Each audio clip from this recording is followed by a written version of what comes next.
بسم اللہ الرحمن الرحیم۔ اے ایمان والو، صبر اور نماز کے ساتھ مدد طلب کرو، یقیناً اللہ تعالیٰ صبر کرنے والوں کے ساتھ ہے۔ اور جو اللہ تعالیٰ کی راہ میں مارے جائیں تم انہیں مردہ نہ کہو بلکہ وہ زندہ ہیں لیکن تم شعور نہیں رکھتے۔ اور یقیناً ہم تمہیں خوف اور بھوک سے، مالوں، جانوں اور پھلوں کے نقصان میں سے کسی نہ کسی چیز سے ضرور آزمائیں گے، اور صبر کرنے والوں کو آپ خوشخبری دے دیں۔ وہ لوگ کہ جب کوئی مصیبت ان پر آتی ہے تو وہ کہتے ہیں بے شک ہم اللہ تعالیٰ کے لیے ہیں اور بے شک ہم اسی کی جانب لوٹنے والے ہیں۔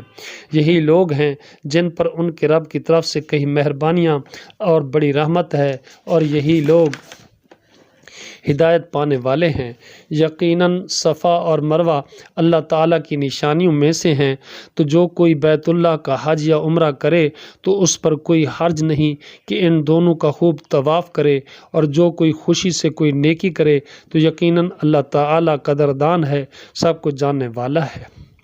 بے شک جو لوگ واضح دلیلوں اور ہدایت کو چھپاتے ہیں جس کو ہم نے نازل کیا اس کے بعد کہ ہم نے اس کو لوگوں کے لیے کتاب میں کھول کر بیان کر دیا ہے، وہی لوگ ہیں جن پر اللہ تعالیٰ لعنت کرتا ہے، اور تمام لعنت کرنے والے بھی ان پر لعنت کرتے ہیں، مگر جن لوگوں نے توبہ کی اور اصلاح کر لی اور کھول کر بیان کر دیا تو یہی لوگ ہیں جن کی توبہ میں قبول کرتا ہوں، اور میں ہی بہت توبہ قبول کرنے والا نہایت رحم والا ہوں۔ یقیناً جن لوگوں نے کفر کیا اور مر گئے اس حال میں کہ وہ کافر تھے، وہی لوگ ہیں جن پر اللہ تعالیٰ کی، فرشتوں کی اور تمام لوگوں کی لعنت ہے۔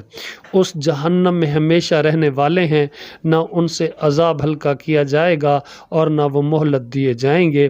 اور تمہارا معبود ایک ہی معبود ہے، اس کے سوا کوئی معبود نہیں، وسیع رحمت والا، نہایت رحم والا ہے۔